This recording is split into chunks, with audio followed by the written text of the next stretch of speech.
Good morning mga moms! So today, nandito tayo ngayon sa Plaza ng Hazaan dahil mag-start na po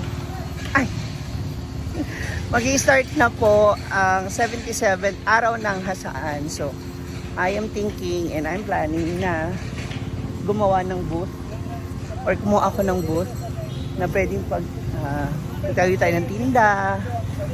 Kasi dito, night cafe nila every night. Maraming tao dito. So, maaari ito makatulong for the other expenses. So, nagtatayo na sila nung... Ay, kagawad. Good morning. Asa man? Nangyari kasi, medyo late na tayo. Okay, diba? okay. So, dadalhin tayo dun sa pinaka-pwesto. Magiging pwesto natin. Kasi itong side na to, booth ng puro barangay. So, tignan nyo lang kung may dalawang Space. vacant slot.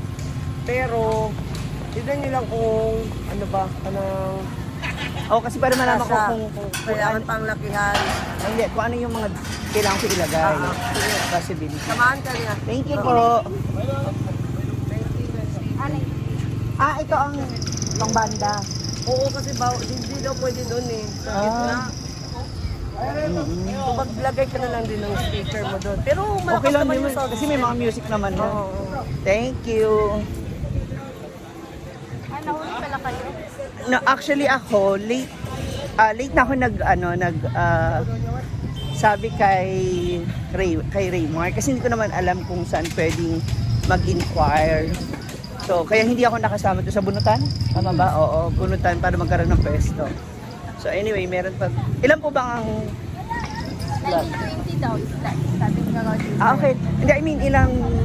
Mga 21 na siguro. Okay. Okay lang din naman pala. Parang sa Kimaya, zero kayo at back. Okay. Okay lang po. Ito yung number din mo. 1920 man daw kayo. Wow. Sige. Kimaya pala kayo. Himayang ang katapat. Katapat kayo sa Kimaya ni Barco. Okay. So dito, tapos ito. magkakaroon ng Magkakaroon ba ng... 19 or 20. May puno. Okay ako dyan. Ilan? Magkano ang isang Isang 600 ang isang pwesto? 19 or 20. Tap, okay na ako sa 20. 20? Or okay na ako sa 19. 19 ikaw. Tapos, Kunin yung 20. kaya lang 1, 2. Hindi, tapos po rito, hanggang saan po yung magiging... Hindi, bawal kami lang magpasa Baitang. Kunin na tayo.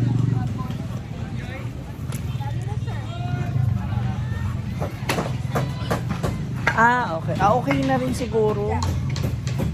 Okay, sige. Para alam ko kung ilang yung upuan na kakailanganin ko at saka lamesa. Yung kuryente po paano? Kasama na siya sa 600 Yes. a day. Okay. Sige.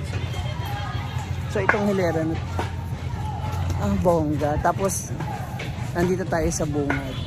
Sige, ma'am. So ngayon pag-iisipan natin pa rin pwede. Oo nga. Hindi, yun ang maganda kasi magdaanan to ng tao. Ito yung pinaka-sentro, diba? Sige po. Pag-usapan muna namin yung payment. Okay, so mag-i-start po yung activation ng... Tomorrow yata ang collection. Pag-start niyo.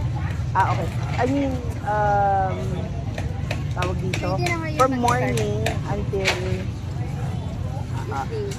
evening na siya. So wala siyang limit kung anong oras dapat may simula. Wala naman. Plan. Tapos anything goes. Basta legal. Legal yung ititinda. Oo, kasi baka mamaya kung ano na yung itinda ko, diba? Baka sabi niya, pwede naman pala. Bigla ka magtinda ng mga, alam mo na, syempre, dito yung mga Bex. Alam mo naman, diba? Mga magiging customer ko. Ayan. Sige po. So, 19. Pag dalawa, 1, 2. Walang tawad. Actually, okay na ako doon. Okay na ako sa isang booth. Kasi para hindi rin mahirap. Sige, ang bongga. Gusto ko to. First time ko po, oo. So, 1 week po ito, no?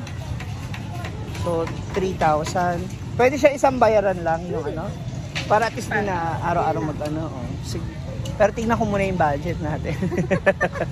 So mostly, ang oras ng tao dito kapag Mga 5, meron namang Marami. tao. Marami. Kasi tumitingin na sila sa mga paano yung mga tent? Sagot namin or... sagot nyo. Okay. Yun na yung Hindi kami pwedeng, wala kami pwedeng marentahan. sa hotel ko lang yata may ano. Okay. Sige. Sa Tatanong. mga accommodation. Or mostly sa mga nagtinda ng talaga hotel. Kayo na Papabay. mag-provide. Yung kuryente sa inyo, pero yung extension sa amin. Kain yung extension. No quarantine. Okay. Sige. Thank you. Ayan ha. So pag-iisipan na, pupunta ko na yung mga tauhan ko kasi mahirap naman na ako lang basta magdesisyon tapos hindi naman pala sila magtitinda. Okay, puntahan ko muna sila. Ang ganda ng mga booth. Oh. Himayo. Mukha nga. Kasi kakaiba. Port Hindi kasi may port na sila. Kaya bang. So yung iba, depende sa kung anong motive nila, ng barangay nila. May ano rin yung contest din po. Okay, sige. Punta natin yung mga taong. So, dito naman tayo sa project ni Jana. Hi! And this is for the Lower Hasaan. Ito yung kanyang booth. Kasi merong booth contest po yan lahat dito. Hanggang doon. So may ginagawang kakaiba si Jana kasi nagwo-worry siya. Yung pwesto nila hindi pa tapos. Yung iba may mga bubong na. Ano na yun sa inyo? Wala pa bubong eh. Stress ako. Wala pa bubong? Wala pa design? Paano ba yan? Ano ba concept? Paliwanag mo nga. May balsa doon sa taas. Ah. Kasi balsa festival. Sila. Oo, tapos pwedeng akyatan ng tao para doon mag-picture sa taas. Habang nakasakay sa balsa. Oo. Pwede sumakay sa balsa. Pwede. Parang mala Titanic ang peg. Sa taas. Din sa baba, yun yung mga products. Okay. Sana magiging daanan yan sa likod na. Dito, Sa harap makalagay din. ng parang spiral siya na Pataas, hagdan. Hindi naman tapos Martes na yung first judging. Hala, kakayanin ba? Kaya pa yan. Ano pa lang naman ngayon, Sabado. Hindi, overtime siguro. Ay, wait lang. Kuya! Ayan po. Kuya! Diyan.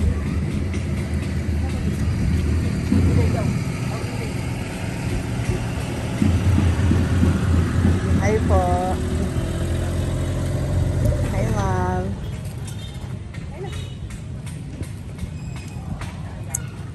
Sorry na, sumula na yung kanila. Actually, ano na to? Napipressure na si Jana kasi wala pa siya sa kalahati. Gamutan ino.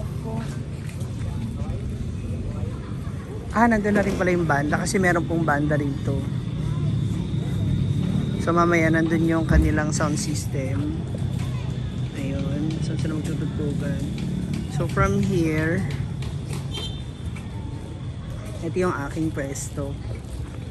So 19. This one. Yan, dito po tayo sa number 19. Kanina kasi may kotse, hindi natin makita. So ganyan siya kalapad. So mga to, 3 dipa. Mga 3 dipa ng tao. Tapos hanggang dito lang daw sa kalahati ng sa kalahati ng kalahating daanan para may daanan pa yung mga tao. So pwede ako maglagay ng pwesto dito sa likod, mga stocks dito sa likuran and mauupuan. Total may puno naman. Yan, sa tapat tayo ng simbahan. So this is a night cafe ang tawag nila or night market sa ibang lugar. So every night for 1 week magkakaroon ng celebration. So magtatayo tayo ng tindahan natin dito. So nakausap ko rin yung mga tauhan ko. So ang sabi nila, yung mga kasamahan ko na pwede kami mag a la carte, pwede kami mag-fries, mag-kwek-kwek, what else? Ano pa ba mga pwede? Pwede tayo mag-mais o kung ano pa mga pwede nating ibenta kasi it's 600 a day including na yung kuryente. Ay! Yes! Teacher Ellen! Ayan si Teacher Ellen. Dito ako! Ha? Dito. Ay, mag-display ka? Ay, mag-try-try? Ha? Ay, mag-try-try?